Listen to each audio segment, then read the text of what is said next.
பாமகவுல தந்தை, மகன் இடையே ஏற்பட்ட மோதல் காரணமாக கட்சி 2 அணியாக செயல்பட்டு வருகிறது. இந்த நிலையில தான் பாமகவினுடைய பெயர், கொடி மற்றும் சின்னத்தை பயன்படுத்த அன்புமணிக்கு தடை விதிக்க கோரியும், கட்சியின் தலைவராக தம்மை அறிவிக்க கோரியும் ராமதாஸ் சார்பில சென்னை உரிமையியல் நீதிமன்றத்தில மனு தாக்கல் செய்யப்பட்டது.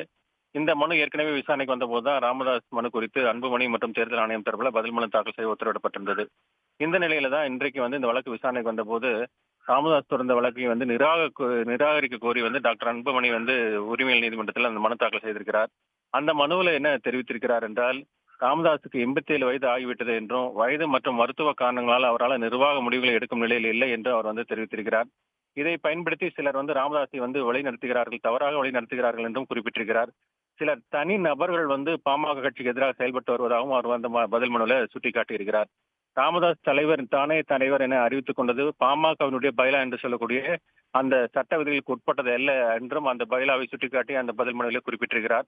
நிறுவனர் என்ற அடிப்படையில் பாமக கட்சியினுடைய ஆலோசனை வழிகாட்டுதல் மட்டுமே அவர் மேற்கொள்ள முடியும் என்றும் அவர் குறிப்பிட்டிருக்கிறார். பாமகவினுடைய பொதுக்குழுதான் உச்சபட்ச அதிகாரம் கொண்டது என்றும், எனவே இந்த ராமதாஸ் தொடர்ந்த வழக்கு விசாரணைக்கு உகந்ததல்ல.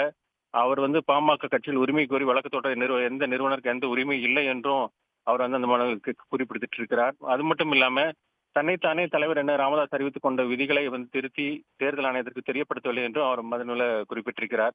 இதையடுத்து தான் இந்த வழக்குல பதில் மனு, அதாவது இந்த மனுவுக்கு ஒரு பதில் மனு தாக்கல் செய்ய வேண்டும் என்று ராமதாஸ் தரப்புல கோரிக்கை விடுக்கப்பட்டது.